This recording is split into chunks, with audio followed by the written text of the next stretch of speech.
গণভোট ও জাতীয় নির্বাচন একই দিনে হলে গণভোটের কোনো মূল্য থাকবে না বলে মন্তব্য করেছেন জামায়াতে ইসলামের নায়েবে আমির অধ্যাপক মুজিবুর রহমান।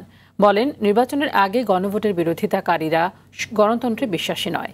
রাজধানীর শাহবাগে ফ্রি মেডিকেল ক্যাম্প উদ্বোধন শেষে গণমাধ্যমকে একথা বলেন তিনি। এ সময় তিনি আরও বলেন, পিআর পদ্ধতিতে ভোট হলে নির্বাচনে কালো টাকা ও পেশি শক্তির দৌরাত্ম্য কমে যাবে। এছাড়া আগামী জাতীয় নির্বাচনে সব ইসলামী দল ঐক্যবদ্ধ হয়ে ভোট যুদ্ধে নামবে বলেও প্রত্যয় ব্যক্ত করেন অধ্যাপক মুজিবুর রহমান।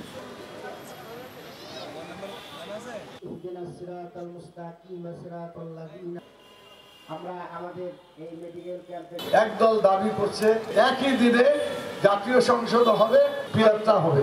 আচ্ছা, আপনারা বলেন, যদি দলে দলে পার্থক্য হয় যে আমরা এটা মানি এটা মানি না, সমাধান করা কি জনগণের কাছে আসলে ঠিক হবে না? গণভোট দিতে হবে, জনগণ যেই পক্ষে থাকবে সেটাই চালু হবে।